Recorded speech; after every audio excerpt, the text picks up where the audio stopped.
Early in my management career, I was told, Marsh, you can't teach decision making. And I never really bought off on that. It just never really made sense to me. Because toddlers don't make good decisions. But on the flip side of that, at least they made a decision. But as we grew older, we got our hands slapped, we got hit with the belt, we got grounded, and we got our phone privileges taken away because of the consequences of the decisions that we made. So we just stopped making decisions. And today, decades later, you find yourself unable to make decisions. So today on The Sales Life, using my new best friend book, the book Rework by Jason Fried and David Hansson, you're gonna start making some damn decisions. And I'm gonna show you the benefits of making those decisions. So if you're tired of settling, we better get to selling. Welcome to The Sales Life. All right, TSL, let's get it. One of my biggest pet peeves is when I ask my daughter, Mackenzie, a question. And she hits me with the universal teenage answer. She shrugs her shoulders. Oh, no. So I ask the question again. And I get the same answer. And I guess, I really should tap into my inner sales skills, my sales spider senses, to help coax an answer out. But I don't do so. I get more intense. She feels the intensity and she shuts down. Dude, that's frustrating. I'm like, make a damn decision. But I do too. Where you want to eat? I don't know. I don't know what I'm feeling. What movie do you want to go see? I don't know. So you, me, we all got to make better decisions. I'm in this thing with you too. Like Emerald Lagasse says, bam. So you got to learn to call the shot. Calling the shot is making progress. If you and I were playing pool and the 8 balls left on the table, dude, you got to call the shot. You got to say 8 ball corner pocket. You got to call it. Otherwise, you don't win the game. And we're not winning in life because we ain't calling the shot. We're scared that, what if it doesn't go in?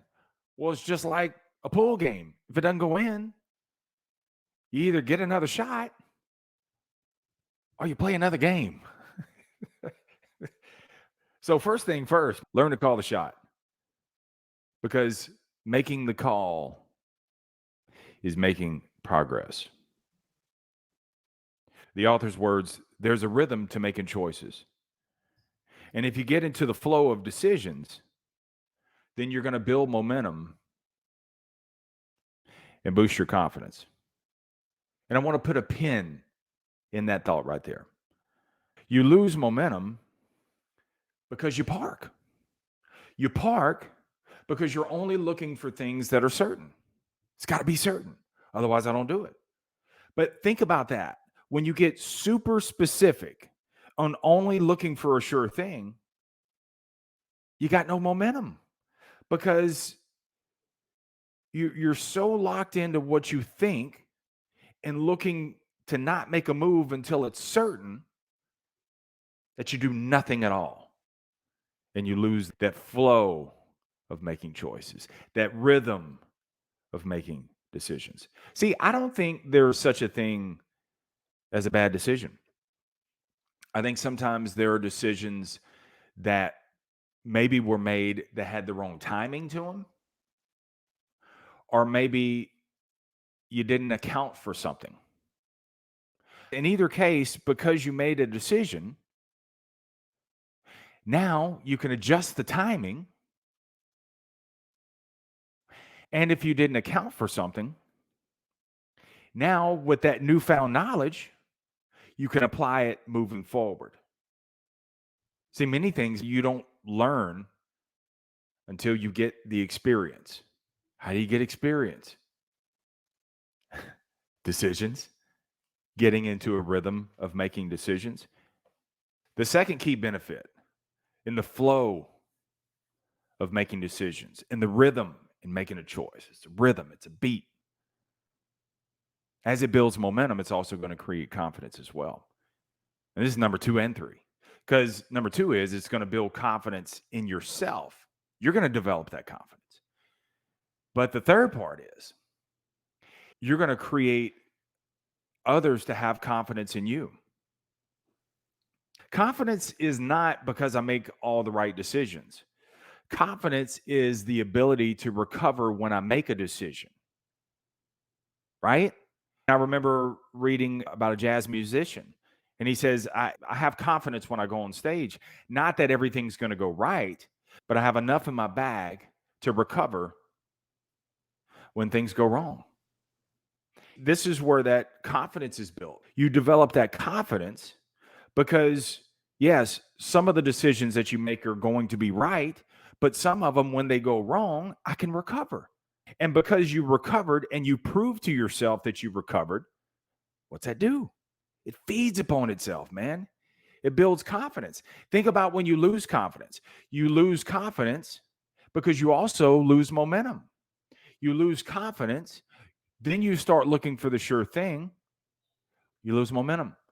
And then the one that you guess, I'm going to jump out on this one, it ends up being the wrong thing. See, this is why it's a flow. It's a rhythm.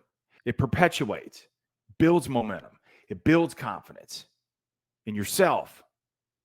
I can recover. But it also creates this magnetism that you have toward others. Others are like drawn to you.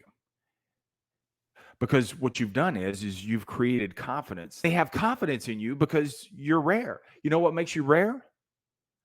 It makes you rare because you make a decision. It makes you rare because they see firsthand that even when it was a wrong decision, you're bold enough to recover and come back and make even more decisions. People are drawn to that. They're like, oh my God, why do you think so many people are drawn to Jeff Bezos? I mean, he looks like the smartest man in the world. He's one of the wealthiest people in the world because he makes decisions. And it's not because all the decisions were right. He will be the first one to tell you, my company has lost billions in making a decision that didn't work. But because they made the decision, maybe it wasn't the right timing, maybe it was something they didn't account for, but because they made the decision, they can make the adjustments and move on from there. What's the next decision? Bro, this is killer, man. I hope you get this because I want you to make better decisions. Sometimes your decisions just have to be good enough. They do. Because the author's words, decisions are the brick in your foundation. So when you make a decision, you lay a brick. I live in a brick house. I don't think every one of those bricks on my house are perfect. There's probably a few bad bricks up there. Same thing for you. When you make a decision, you're building that momentum. You're building the confidence, not only yourself, but you're creating the confidence that others have in you. And you're laying that brick. And see, that's when you can build a mansion of success based on making those decisions. Because you can't build off of anything that you procrastinate on. See, all the times when you say, I'm going to give that some thought. I'm going to let you know. I'm going to think about that. No, you're not. You're too scared to make a decision because you're worried about the fallout. You're worried about the blowback. Don't even worry about it. Make a decision, lay the brick, build from there. Recover, make the adjustment, keep rocking. So I don't want you to leave without applying something other than a hand clap to this episode. So let's dig into the TSL toolkit for you. Here's how you make better decisions. Start with lower level decisions. They don't have to be big decisions. Start with a movie, a restaurant. Somebody says, what movie do you want to go to? Make a decision. Somebody says, what restaurant do you want to go to? Make a decision. You probably got one in mind anyway, but you keep going back there, so I don't want to say it. Make the decision. Even if it's something new. You didn't like the movie. You didn't like the restaurant. It's not the end all be all. But because you made decisions, you can build from there. And it creates the confidence. And other people are drawn to that. People don't want to do business with you. Even your family members don't like being around you if you don't make decisions. Just call the shot. Calling the shot is what's making progress. Number 2 is when you're asked questions at work, make the decision. You've got enough experience. They came to you for a reason. Make the decision. Even if it's not right, you can recover. And number 3, this is interesting. I want you to think about this. Pay it forward. Help others make decisions.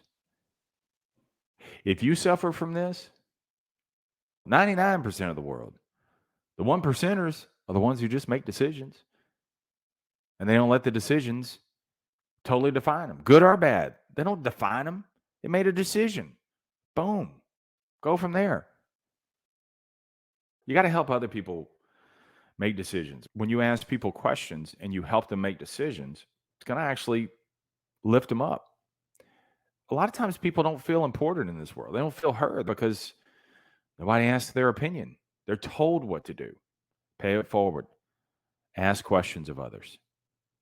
Help them make decisions. And sometimes the help is where you just sit there and don't make it for them. And what it'll do, it actually works back your way too. Because you empower them, because you lift them up, what does that do? It builds trust.